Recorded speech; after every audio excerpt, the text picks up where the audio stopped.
Vou falar um pouco a respeito da avaliação e tratamento de disfunções do sistema facial humano.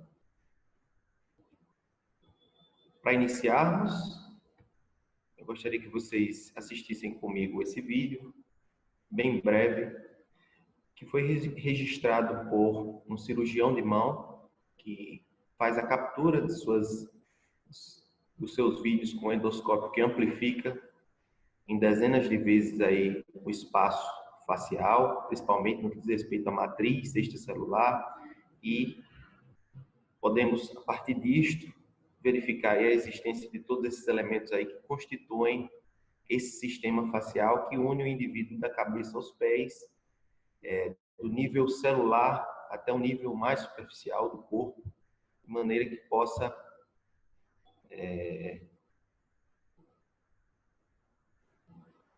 ser de grande valia aí do ponto de vista avaliativo e terapêutico para todos os profissionais que trabalham aí com dor, movimento, e espero que vocês acompanhem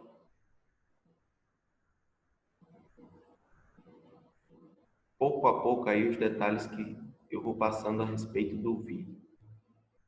Eu vou pedir agora que Marcelo Roque me passe aí a respeito da velocidade em que eu falo, se está adequada, se não. Ok.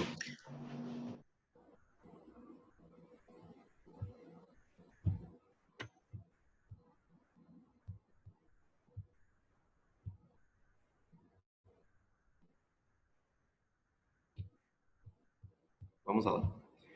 Então, neste vídeo, a gente vai perceber todos os elementos que constituem a fáscia, dando a ênfase maior para a matriz.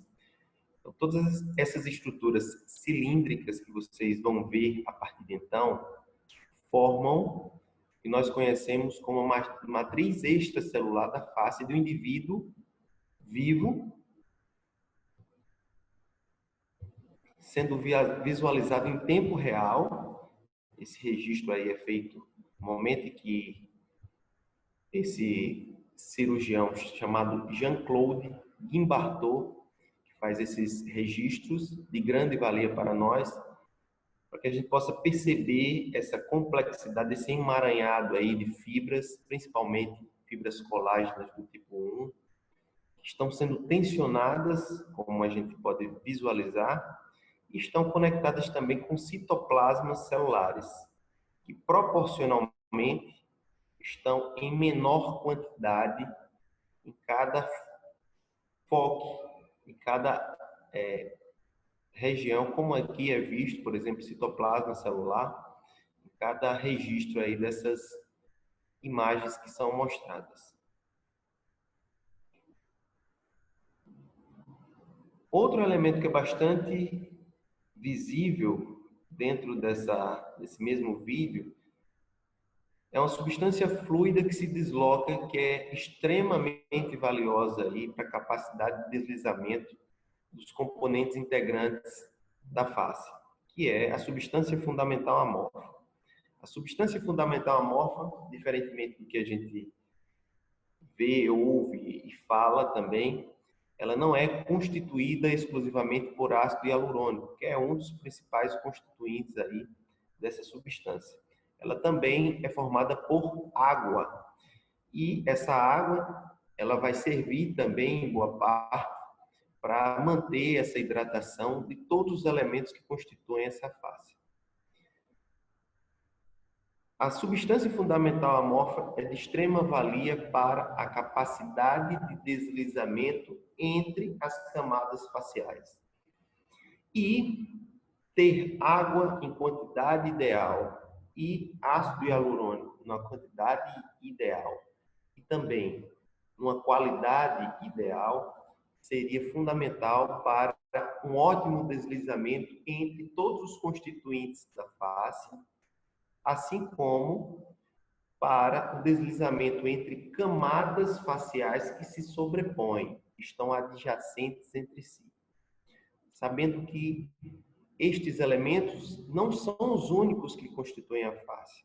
Hoje a gente entende que entre Camadas faciais de fáscia profunda, por exemplo, existe um integrante de extremo valor que é fundamental para manter tanto a quantidade de ácido hialurônico, fazer um turnover, uma renovação dessa quantidade de ácido hialurônico, como também mantê-lo no estado ideal, no estado de viscosidade ideal, que é o tecido conjuntivo frouxo que estará adjacente às camadas de fáscia profunda.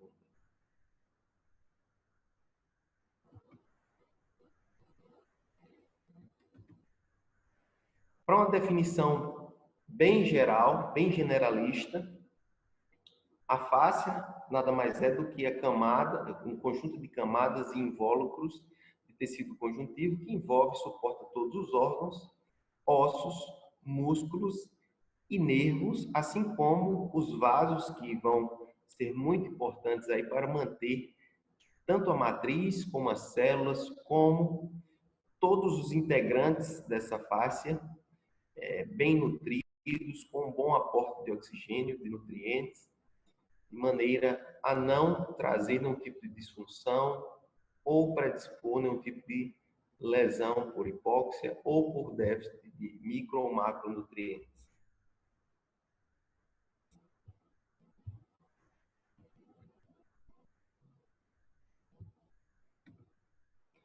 Ela pode ser didaticamente subdividida em 3 grandes tipos. Então, a face superficial é esta que na imagem a gente consegue destacar como sendo esse limite, ó, que vocês veem aí em verde. E ela servirá de sustentáculo para a pele. Entre essa camada do que seria face profunda e a pele, vocês veem diversas fibras que formam o que nós conhecemos como retináculo superior ou superficial da pele. Em meio a esse retináculo superficial da pele,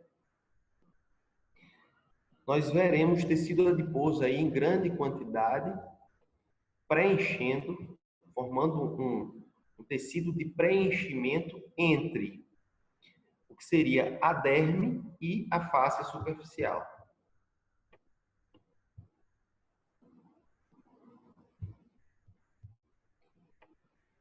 Mais abaixo, o que nós veremos é a camada da face profunda, também é chamada de miofácie, que seria esse segundo grande tipo de face que nós temos no nosso corpo e estará intimamente conectada com o tecido muscular, principalmente a musculatura estriada esquelética.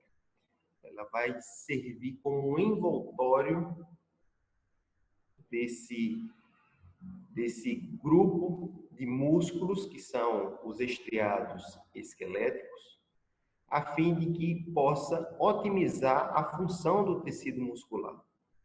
Então, dispor de um tecido conjuntivo que reveste o tecido muscular do tipo estriado esquelético não deve ser um fator negativo, e sim a gente deve perceber que a fáscia trará propriedades que são úteis à função muscular, bem como demais funções orgânicas.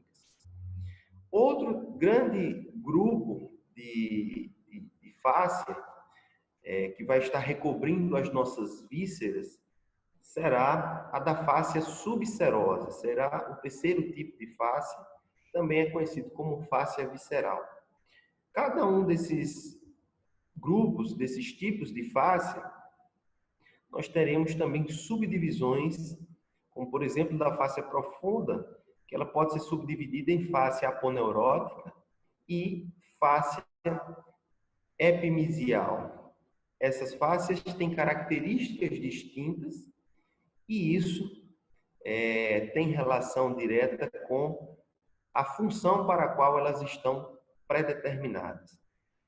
Então, se a gente for diferenciar o que seria face aponeurótica de face epimisial, a face aponeurótica é aquela que recobre uma área do corpo envolvendo, formando um tecido esbranquiçado do tipo conjuntivo, predominantemente fibroso e de proteção. Já a face que está por baixo também é face profunda, que vai individualizar músculo por músculo. Essa nós chamamos de fáscia epimisial. Ela não será tão fibrosa quanto a aponeurótica, ela será muito mais elástica e deve acompanhar todos os movimentos determinados aí, seja pela contração, seja pelo alongamento do tecido muscular. Entre essas fáscias, fáscia aponeurótica e fáscia epimisial, há sempre ali tecido conjuntivo frouxo que vai ser encarregado de manter o ácido hialurônico, assim como a hidratação desses tecidos, e vai facilitar o deslizamento entre essas camadas faciais. Então, quando a gente realiza um movimento, esses movimentos eles devem acontecer pensando nessa complexidade, de maneira que o deslizamento assegurado entre essas camadas faciais é de extrema valia, é de extrema importância para que haja um movimento sem restrição do ponto de vista cinético funcional ou até do ponto de vista intraarticular. Então, as camadas faciais, elas não estão recobrindo somente os músculos, mas também elas estarão recobrindo cápsula articular e esse deslizamento ele precisa acontecer também nesse nível articular para que a gente possa ter movimentos livres e sem dor, sem nenhum tipo de disfunção que acompanhe esse movimento.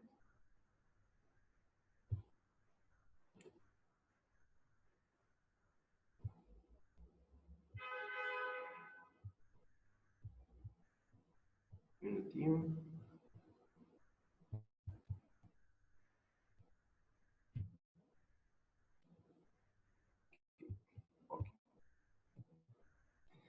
Nessa imagem, a gente consegue visualizar a profundidade da fáscia, que seria a fáscia profunda, num corte aí, longitudinal da região da coxa do indivíduo.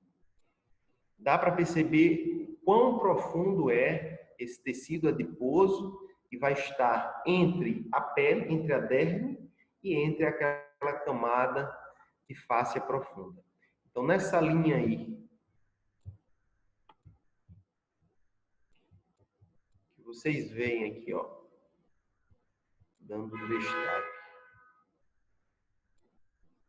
onde teríamos aqui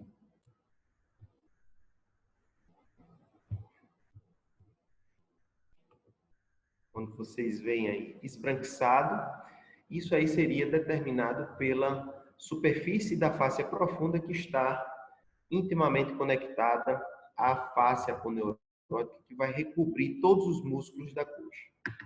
Então, essa fáscia profunda, ela tem essa aparência esbranquiçada, principalmente no nível da fáscia aponeurótica, principalmente dando essa característica que ali existe uma matriz predominantemente fibrosa, riquíssima em fibras colágenas, para que possa dar essa consistência mais firme aí para essa primeira camada de fáscia profunda. Sabendo que ela não será a única e que teremos também, individualizando músculo por músculo, um envelope facial aí, um compartimento facial determinado pelaquilo que a gente chama de fáscia epimisial para o quadríceps, que é um pouco mais elástica do que essa que seria a fáscia fibrosa, do tipo fáscia profunda, como a gente já mencionou anteriormente.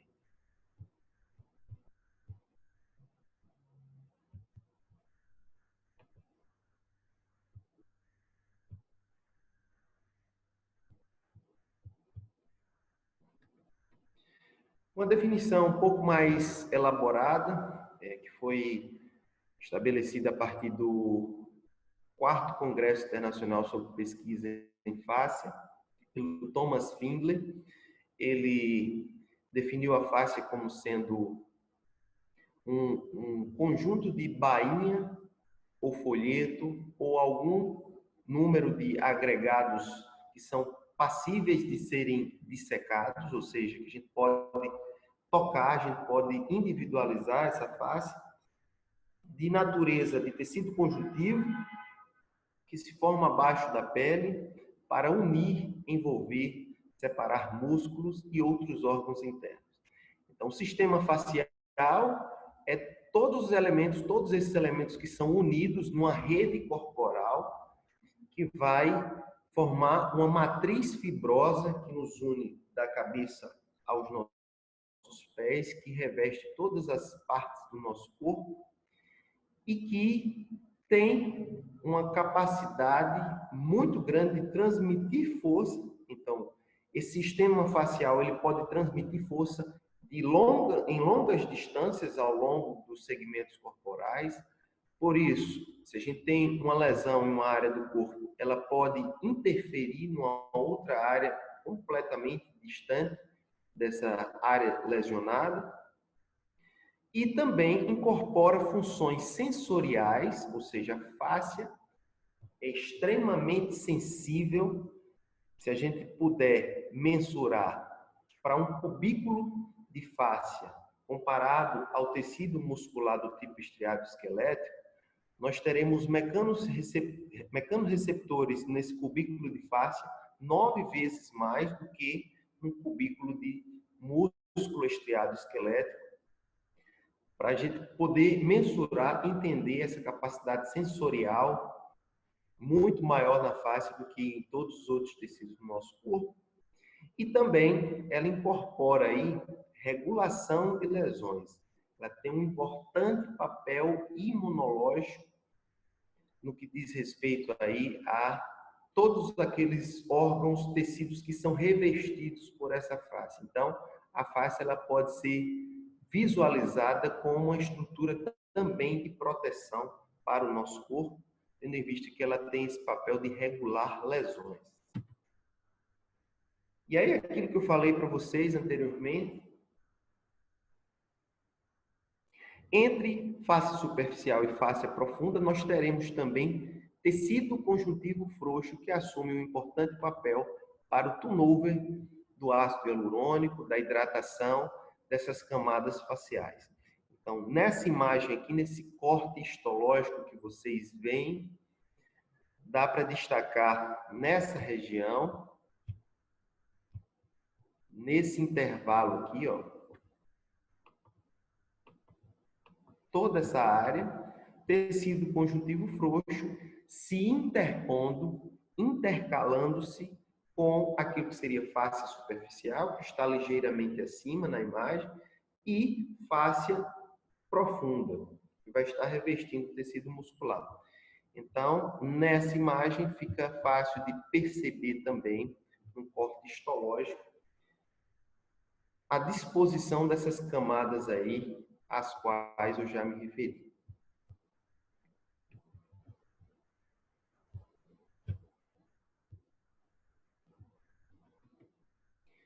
Aqui nessa imagem, do lado direito, vocês conseguem visualizar um corte no sentido aí de mostrar as camadas em uma peça anatômica aí de um cadáver, dispostos aí de cima para baixo de pele, tecido adiposo superficial, fáscia superficial, tecido adiposo profundo, fáscia profunda e tecido muscular.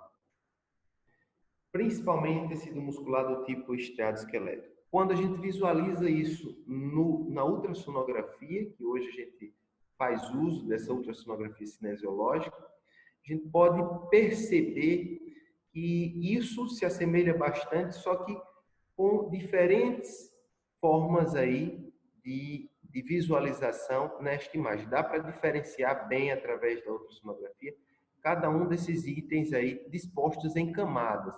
Então, mais acima a gente também visualiza a pele, nessa imagem à esquerda.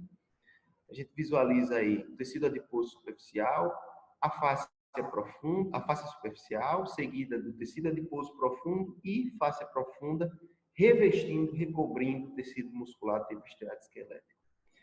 Mas isso sozinho não nos diz muita coisa. A gente precisa ver de forma dinâmica aí o comportamento desses tecidos aí que estão dispostos em camadas. Para o indivíduo com dor lombar, A ultrassonografia cinesiológica desse indivíduo é muito similar a este vídeo que nós vamos ver agora. Quando o indivíduo apresenta dor lombar e disfunção dessas camadas faciais, principalmente a densificação, a gente vai perceber que todas essas camadas se movem em bloco, sem um claro deslizamento entre as camadas profundas da face profunda. Então, o que a gente vê e repete agora no vídeo é que esse bloco esbranquiçado de face profunda se desloca à medida em que eu estou tentando alongar e encurtar músculos da região dorsal aí do indivíduo. Para um indivíduo que tem dor lombar. É isso que a gente veria no indivíduo com dor lombar, através da ultrassonografia cinesiológica. Já no indivíduo que foi submetido a um tratamento que previamente foi identificada essa disfunção e após essa avaliação foi submetido a tratamento manual de liberação miofascial, o que a gente pode visualizar é um comportamento bem diferente. A gente vai perceber deslizamento entre essas camadas, principalmente mais profundas, da face profunda. E aí é nítido o quanto cada camada facial ela tem individualizado o seu movimento com relação às demais. E isso só é possível nesses indivíduos aí que foram submetidos a técnicas que seriam para otimizar esse mesmo deslizamento. Então, isso foi induzido após terapia manual. Indivíduos que não apresentam dor, eles vão ter também algo muito parecido no que diz respeito a deslizamento dessas camadas faciais.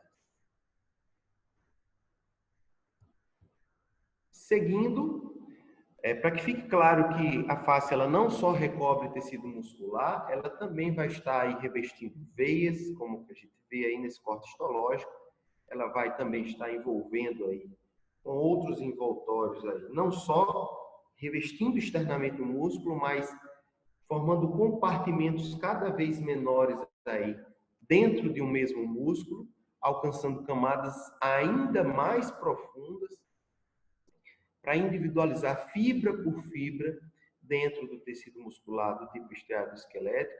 E daí nós vemos a relação entre aquilo que nós chamamos de endomísio, como sendo a fáscia que reveste a fibra muscular, aquele que nós chamamos de perimísio, aquela face que reveste um feixe de fibras musculares, e revestindo todo o músculo, nós teremos aquela que seria a camada da fáscia epimisial ou epimísio, como já falamos anteriormente.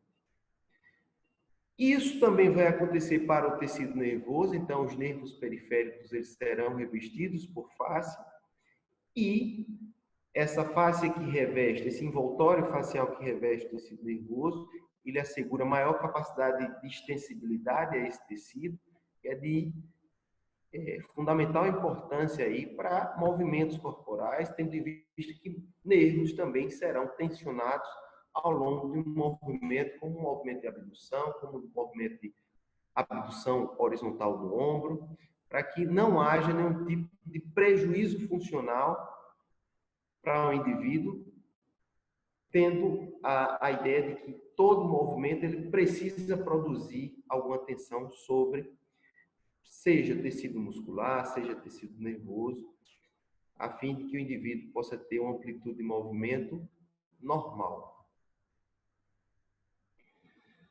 E aí, quando a gente faz um corte histológico desse mesmo tecido nervoso, a gente também vai ver subcompartimentos da face, como acontece no tecido muscular. Então, a face ela não vai estar recobrindo o nervo só externamente. Então, um feixe nervoso ele também será revestido aí por perineuro, e endoneuro, cada axônio também será revestido por tecido conjuntivo, chamado de endoneuro. E o epineuro seria aquilo que reveste externamente um nervo periférico, como nesse corte histológico que a gente vê nesta imagem. Eu vou dar uma breve pausa só para perceber aí o feedback de Marcelo a respeito da velocidade e do tempo de digitação. Tá tudo ok, Marcelo?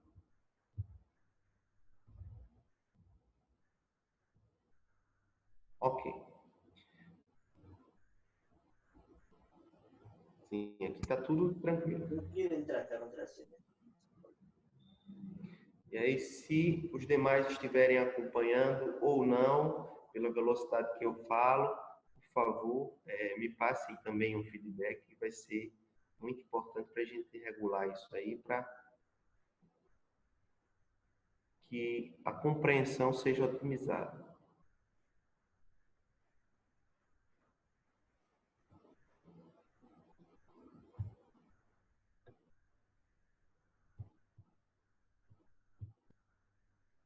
Creo que vamos bien, por lo menos por mi parte. El resto no sé si alguien pudiese escribir en el chat o comentar. Vou dar seguimento, e aí, se houver algo que não esteja bem compreendido por alguém, por favor, me falem.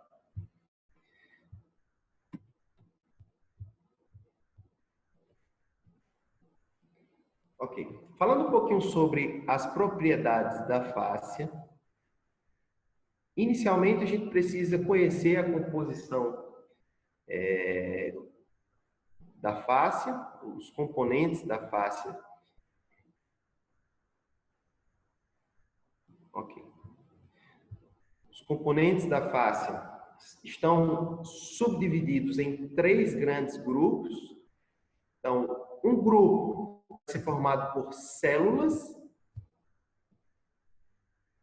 um outro grupo que vai ser formado por estruturas que são não celulares, que é a matriz, e um terceiro grupo que vai ser formado por aquilo que eu já mencionei lá naquele vídeo do início, que é a substância fundamental amorfa. Então, na face temos células, na face temos estruturas não celulares e na face nós teremos substância fluida. Então, tudo isso vai ser de extrema valia para manter a face como ela deve ser e também vai ser de grande entendermos que cada um desses mecanismos perturbados pode gerar disfunção. Então, uma célula da face que estiver disfuncional, ou que apresentar algum tipo de lesão, ou ainda aquilo que é elemento não celular que apresentar algum tipo de disfunção, ou até mesmo a substância fundamental amorfa, quando não estiver normal, tudo isso é capaz de gerar disfunção sobre a face. E a principal disfunção da face que nós conhecemos é a densificação.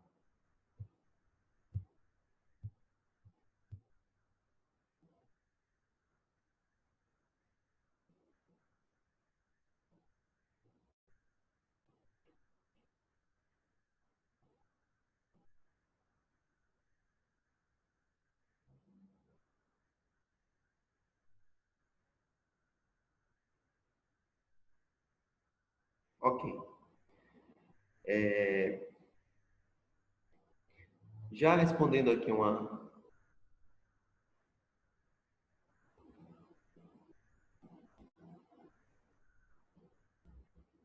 sobre esse espasmo muscular, por exemplo, ele pode ser tratado com terapia manual ou como se deve tratar.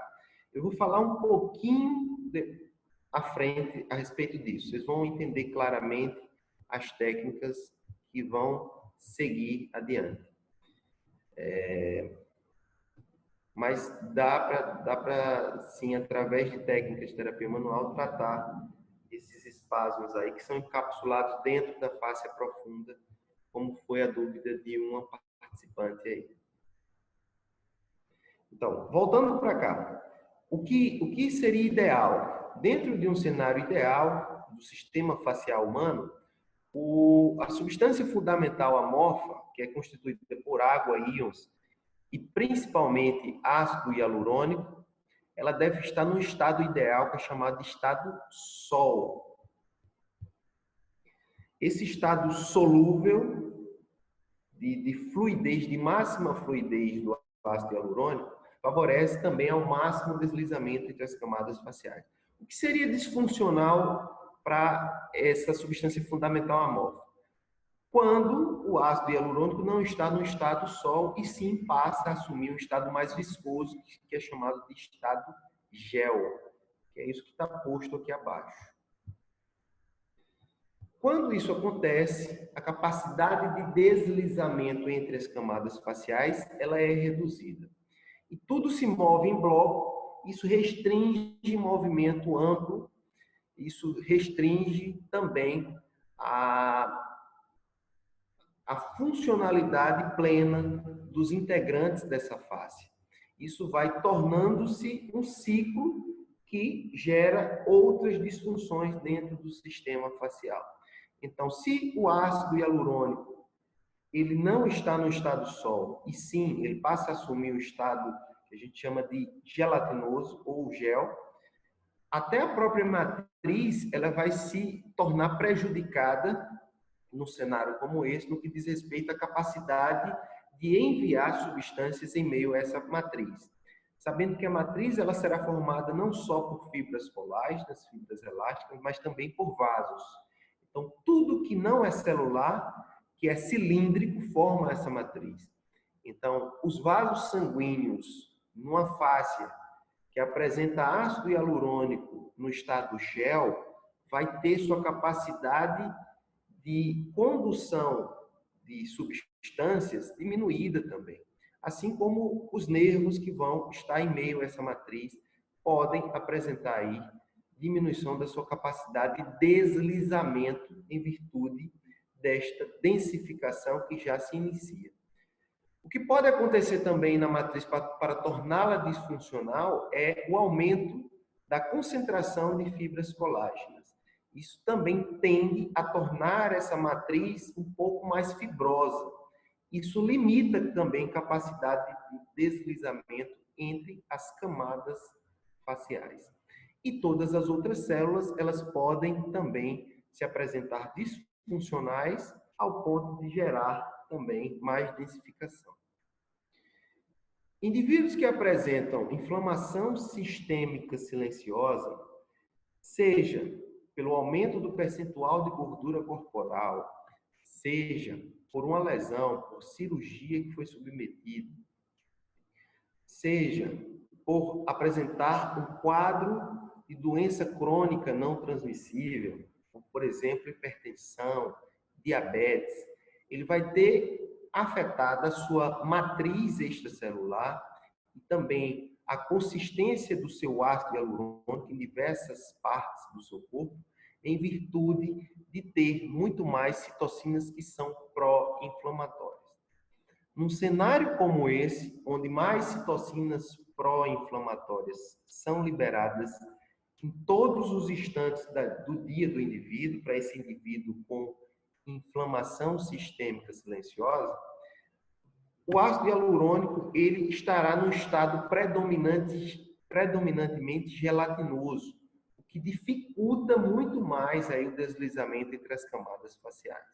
Ao passo em que indivíduos muito saudáveis, principalmente aqueles indivíduos que são fisicamente ativos, praticam exercício aeróbico regular, por exemplo, há uma síntese, uma secreção, uma liberação muito maior de citocinas anti-inflamatórias que contrabalanceiam o efeito das citocinas pró-inflamatórias. Essas citocinas anti-inflamatórias que são sintetizadas, por exemplo, com a prática regular da atividade física, com uma temperatura ideal do seu corpo, ou ainda com terapias que aqueçam essa temperatura do corpo, como, por exemplo, estar em meio líquido em uma temperatura levemente aquecida, isso vai favorecer também a liberação de citocinas anti-inflamatórias e essas citocinas elas vão favorecer a formar muito mais ácido hialurônico no estado sol, que é muito importante para vocês aí que trabalham principalmente com terapia aquática, né? em meio aquático.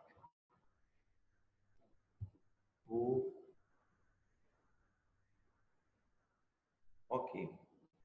Então, isso aqui seria algo extremamente importante para vocês. O que ajuda muito mais a fluidificar o ácido hialurônico e favorecer, inclusive, a técnicas manuais em meio aquoso, como é o que a gente vai propor aqui, falando principalmente das disfunções do sistema facial.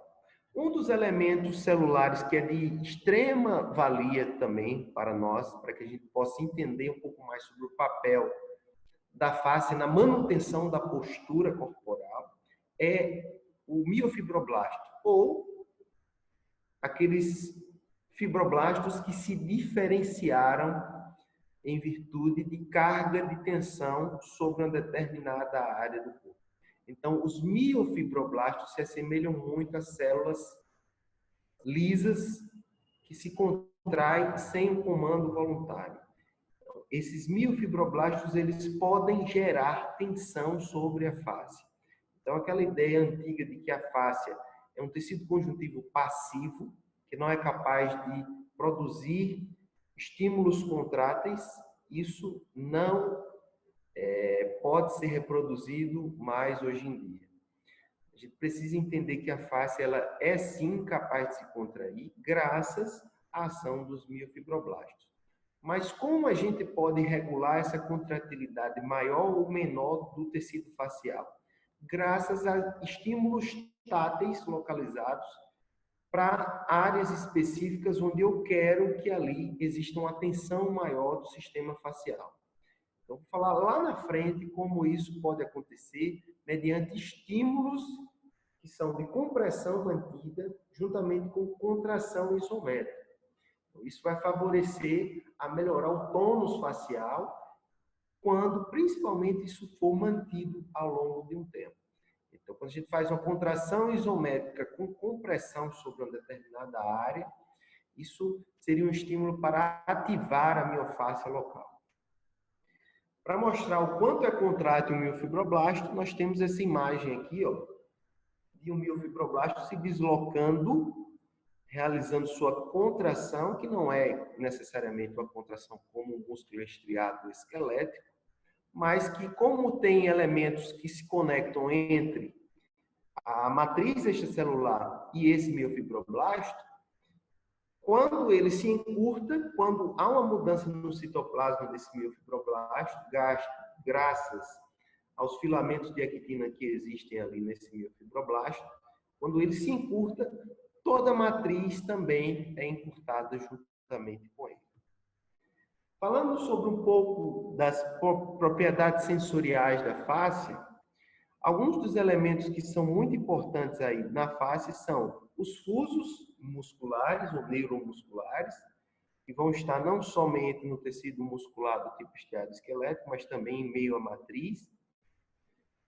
Os órgãos de Golgi, que são estruturas exclusivamente do tecido muscular, mas também outros tipos de órgãos de Golgi são formados em meio à face. Tanto os órgãos de Golgi quanto os fusos, eles precisam ser estimulados para que possamos diminuir o tônus do conjunto músculo e face, da estrutura miofacial, e isso a gente faz, quando a gente fala de fuso neuromuscular, a gente vai estimular a função desses fusos com movimentos compressivos em direção ao ventre do tecido muscular, enquanto que vamos realizar técnicas de alongamento lateral para diminuir aí o tônus relacionado aos órgãos de Golgi. Os corpúsculos de Pacini são aqueles que estão relacionados à percepção sinestésica da face. Então, são corpúsculos, são mecanorreceptores localizados na face que vão melhorar a função de gerar tensão pela face. Então, a gente vai estimular esses corpúsculos de Pacini, com manipulação articular, com técnicas de repolho ou com compressão sustentada sobre uma determinada área. Isso vai fazer com que o indivíduo melhore sua percepção sensorial daquela área que eu desejo que haja maior tensão ali local. Então, se existe uma área flácida ou uma área que existe um alongamento maior pela uma postura alterada, seja uma cabeça anteriorizada, seja uma hipercifose, naquela zona em que está mais longo no sistema facial, eu preciso aumentar aquele tônus facial local através de técnicas que vão envolver com compressão mantida juntamente com contração isométrica. Isso vai ajudar nessa percepção sensorial da face e também no incremento de maior tensão local ali, quando houver necessidade. E os corpúsculos de Ruffini, que são aqueles que têm o poder de inibir a atividade simpática, principalmente em quadros de dor aguda ou inflamação, dor crônica e inflamação crônica de indivíduos aí que são que apresentam queixas permanentes, que limitam bastante a mobilidade, que trazem bastante consequência funcional aí para eles.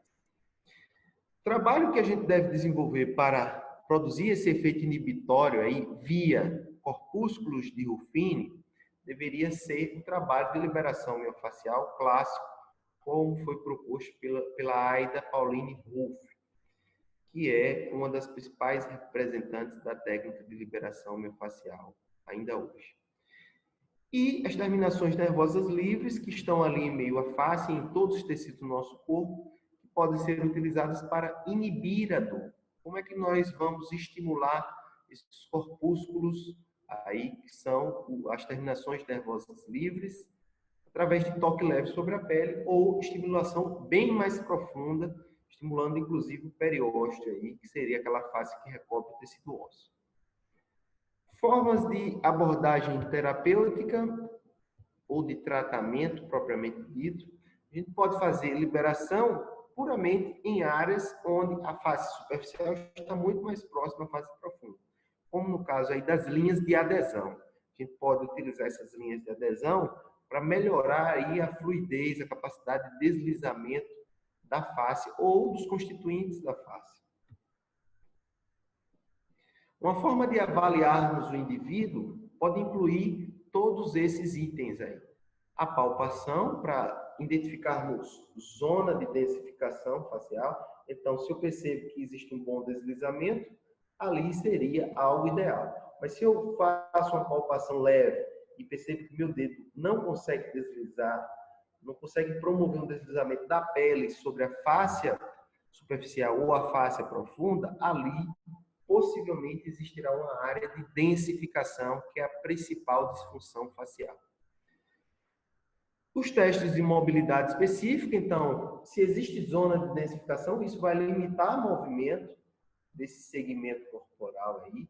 Então, vou perder capacidade de extensibilidade onde houver zona de densificação. Então, o movimento será limitado, havendo uma zona de densificação. E a postura corporal ou análise estrutural seria um terceiro item a ser avaliado. Então, o indivíduo que parado já apresenta a cabeça anteriorizada, isso vai ser determinado também por zonas de densificação nessa região da linha anterior, onde a gente vai perceber a interferência direta, por exemplo, numa densificação de Econ ou de escaleno anterior, para projetar essa cabeça anteriormente. Alguns testes especiais são importantes também para saber se existem compressões neurais associadas aí a uma linha miofacial específica, chamada de linha profunda anterior.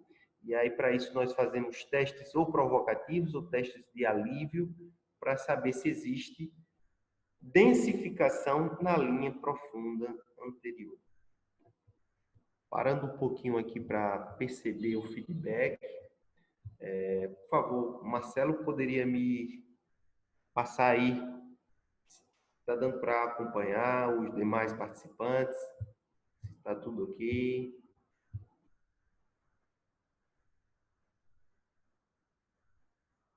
Ótimo. Muito bom. Eu também sou suspeito de falar. Falando um pouquinho agora sobre o tratamento em si, as áreas que apresentam zonas de densificação, elas são chamadas, em via de regra, de zona de bloqueio curto. É onde os tecidos estão mais encurtados. Então, uma zona de densificação tende a formar um encurtamento ainda maior ali daqueles tecidos moles.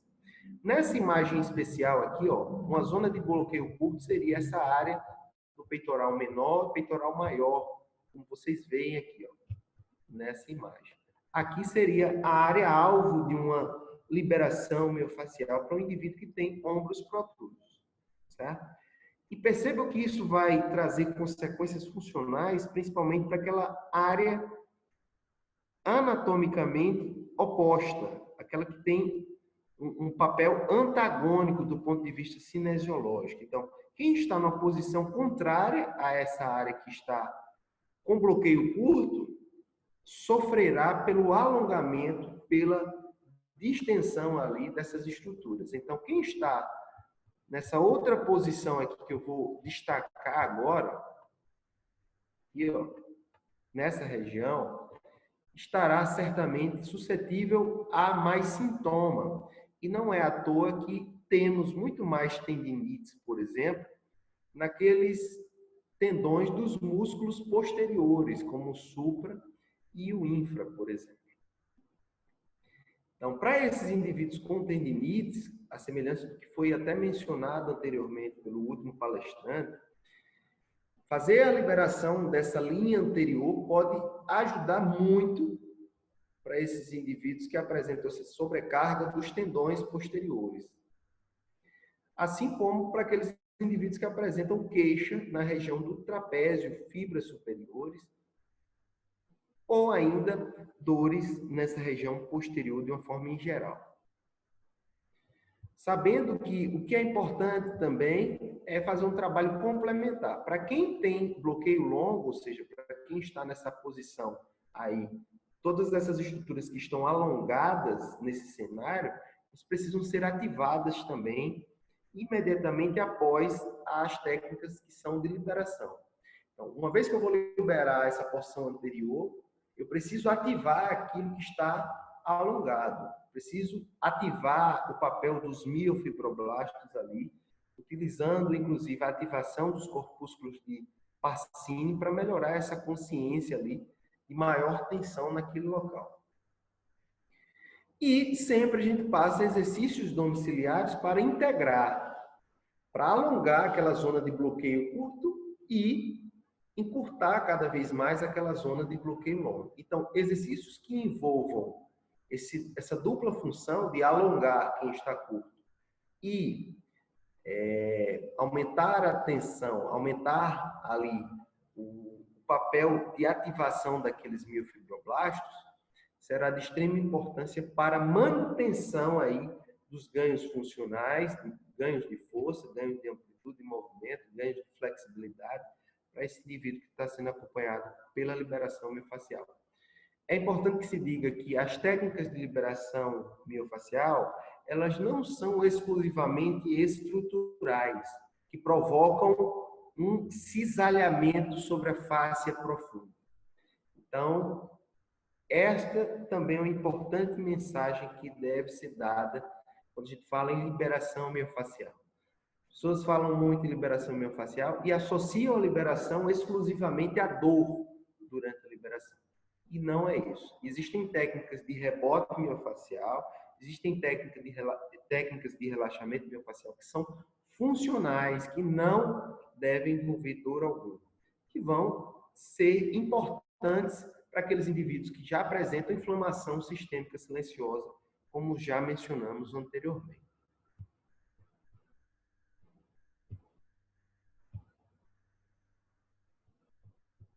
Tudo bem?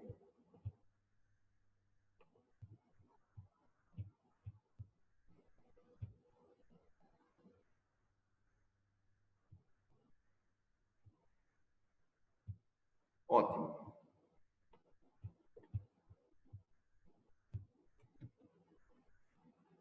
Sobre as zonas de densificação, eu trago um vídeo aqui para que vocês entendam que uma matriz densificada como essa, ela vai limitar a capacidade de deslizamento entre as camadas, como que vai ser visto aí. Quando a gente tenta visualizar a face, a gente tem que perceber a importância da matriz e de todos os seus elementos que serão alongados ao longo de uma técnica, no decorrer de um processo aí de tratamento para essas disfunções faciais. Então, quando a gente tenta liberar, a gente tenta devolver essa capacidade de extensibilidade da matriz e melhorar essa capacidade de deslizamento entre os níveis ou entre os planos faciais que nós vamos alcançar com as técnicas de liberação. E essa outra imagem ela vai ser bem ilustrativa para isto. Quando a gente libera, a gente tende a melhorar ali a fluidez do ácido hialurônico nas camadas faciais e também tende a melhorar essa capacidade de extensibilidade dessa matriz extracelular. As linhas miofaciais, elas são utilizadas para a gente entender como é que as transmissões de força elas podem acontecer. Então, ao longo de uma linha miofacial, há um conjunto de músculos e miofáscios que se conectam da região cefálica à região podal, para que possamos entender como lesões no tornozelo podem transmitir tensão ascendente ou lesões na cervical podem transmitir tensões descendentes. E aí a gente vai se guiar muito pela postura também para saber qual a direção deve ser predominante numa liberação miofascial. Se a gente pudesse visualizar esta imagem, olha só. Vejam que nessa região da pelve, se o ilíaco se desequilibra para frente, isso vai acontecer mediante carga de tensão que leva esse ilíaco para frente. Da mesma maneira que, se o ilíaco está numa posição retrovertida, inclinada posteriormente, a gente precisa entender que existem forças que estão puxando esse ilíaco para baixo para levá-lo em inclinação posterior. Isso daí vai predeterminar o sentido da minha liberação. Então, se o ilíaco está nesse sentido posterior, eu preciso liberar, por exemplo, isquiotibiais no sentido ascendente, de distal para proximal. De maneira análoga, se o indivíduo tem uma hiperlordose com a anteriorização do ilíaco, ou seja, uma rotação anterior, inclinação anterior do ilíaco, os eretores espinais lombares, eles estão gerando, junto com sua miofascia, uma tensão ascendente. E a gente precisa neutralizar essa força que seria no sentido ascendente, com técnicas que são predominantemente de cranial para caudal, para essa situação em especial.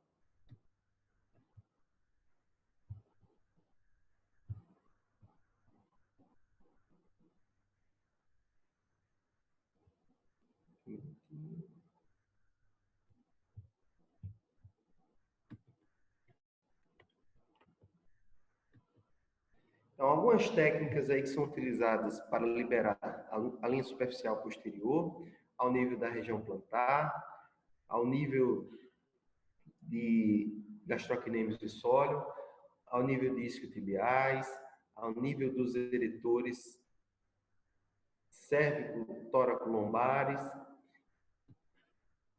na região cervical, na galha aponeurótica, nos suboccipitais, e para a linha superficial anterior também, para o extensor longo dos dedos, para o tibial anterior, para o quadríceps, para os retos abdominais, para aqueles que são anteriores na região cervical, como o ECOM, por exemplo.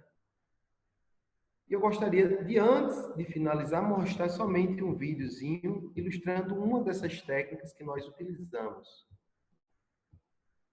Se ainda houver tempo. Me passa, por gentileza, Marcelo, aí, se o tempo Se temos tempo para mostrar só um vídeo bem rápido.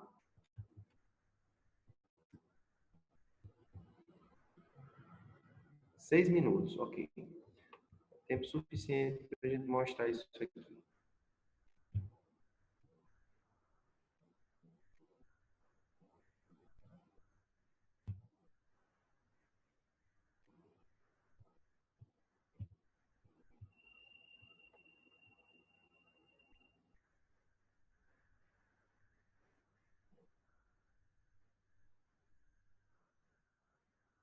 Olha só. Nós dispomos de um canal aí que nele vocês podem ver boa parte das técnicas de liberação miofascial.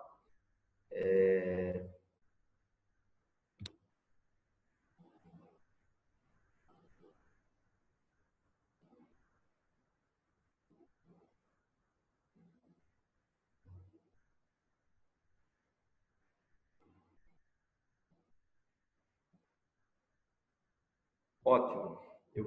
Após o vídeo, eu vou responder a pergunta da Mônica, tá? Mas de antemão aí, é possível sim liberar, trabalhar essa parte de aderências cicatriciais, sim, com técnicas manuais, com técnicas em ambiente aquático, enfim. Alternando aí trabalhos dentro e fora, por exemplo, que pode acontecer, do ambiente aquático.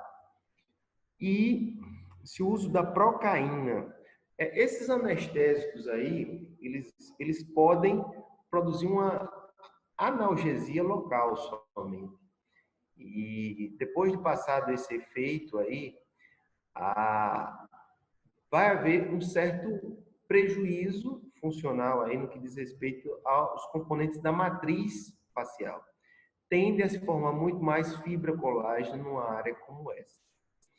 Então, porque a capacidade sensorial ali das terminações nervosas livres, ela foi suprimida, ela foi induzida a uma hipoalgesia e, em virtude disso, a gente vai trabalhar essa área, mas os estímulos sensoriais eles não estão fisiológicos, digamos assim, e muitas vezes pode trazer um rebote favorecendo a formar muito mais tecido, principalmente os elementos da matriz ali, no que diz respeito a fibras colágenas. E isso pode produzir um efeito posterior de aumento de zona de densificação naquele local.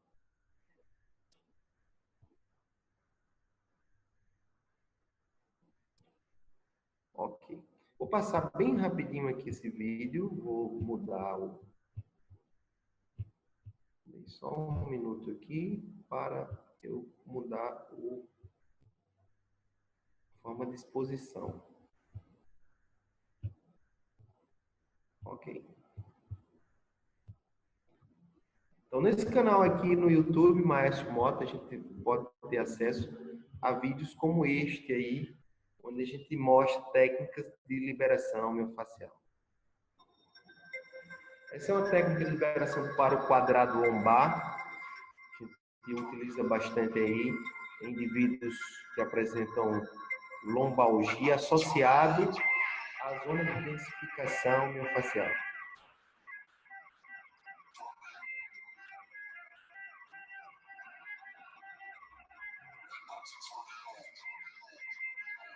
Isso pode ser adaptado também para o ambiente aquático, de maneira que vocês possam usar flutuadores para favorecer esse estiramento aí do quadrado lombar.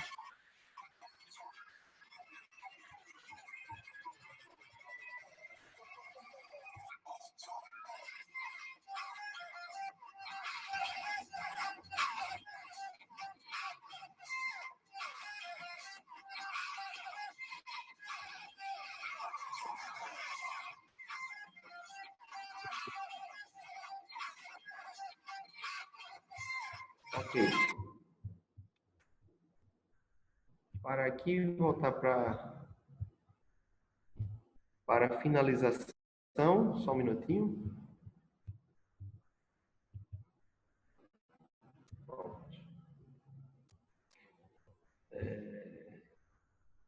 Gostaria de agradecer enormemente ao convite do Marcelo, por fazer parte desse evento.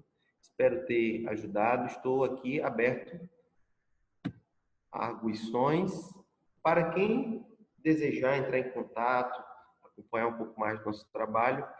Temos todas essas formas aí, todos esses canais de comunicação que servem para que a gente possa interagir aí com as pessoas que têm interesse sobre essa temática e demais temáticas aí relacionadas principalmente à fisioterapia manual.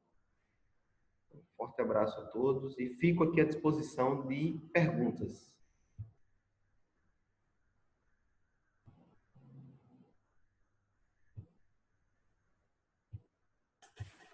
Bien, Marcio. ¿Me escucha? Sim, escuto. Bien. Nos pregunta Giori Freire. Primeramente, da las gracias. Es muy importante conocer muy bien las fases para trabajar correctamente con nuestro tratamiento. Y le pregunta si hay algunos ejercicios específicos para columna después de cirugía, pero no especifica muy bien qué tipo de cirugía. No sé si hay alguna cosa que sea más viável, mas como que... Eu vou tentar ler a pergunta aqui pelo chat, ok? Eu não escutei muito bem o início da pergunta. Pregunta si hay como trabajar algún ejercicio para columna después de cirugías, pero no especifica muy bien qué tipo de cirugía. Sim, sempre é possível fazer essa prescrição dos exercícios baseado nessa necessidade individual, mas, para tanto, a gente precisa de uma avaliação de subsídios para entender ali a zona de densificação do indivíduo. Então, nesse caso específico, por exemplo, do vídeo que eu mostrei por último, isso aí vai ser indicado, por exemplo, para alguns casos de lombalgia, não todos os tipos de lombalgia, e a gente pode pedir para que o paciente em casa faça um exercício muito parecido com esse. E é o que a gente sempre recomenda para que haja um segmento ao longo do tratamento. E sim, a gente pode prescrever esses exercícios de acordo com essa necessidade. Bueno, ahí creo que Dennis puede seguir y hacer el cierre. Bueno, sí, habían algunas preguntas, pero creo que ya fueron siendo respondidas en la medida en la que iban apareciendo. Estoy tratando de encontrarlas. Acá. Había una sobre espasmos viejos y encapsulados, cirugías que ya han pasado varios años, y sobre lo de la procaína, y esta última pregunta sobre cirugías, tratamento en la columna post-cirugías. Já respondendo a primeira, a segunda e a terceira pergunta, na sequência, sobre espasmos encapsulados. É algo semelhante a isso, não? Uhum. Sim, com terapia manual a gente consegue utilizar técnicas como essas aí, que podem induzir ali a um relaxamento local. E aquela área com encapsulamento tende a relaxar com essas técnicas que são funcionais. O que é uma técnica funcional? Eu vou seguir um ciclo juntamente com a respiração. Durante a ins, eu estiro, durante a ex, eu recuo os tecidos. Seria uma forma de induzirmos a um relaxamento local ali. Segunda pergunta, sobre cirurgias. Cirurgias antigas e principalmente cicatrizes hipertróficas ou cicatrizes com queloide, elas vão ser mais trabalhosas. E muitas vezes isso pode limitar o nosso trabalho, principalmente cicatrizes antigas, hipertróficas ou com queloide. Mas Isso não quer dizer que a gente não vá conseguir mobilizar esses tecidos de maneira que favoreça ao ganho, ao incremento de função para esses tecidos. Só que a diferença é que, para esses, será muito mais lento.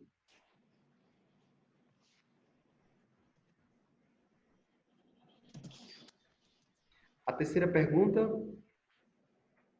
A terceira pergunta era, deixa eu ver, sobre cirugías y el trabajo con la columna posterior a las cirugías.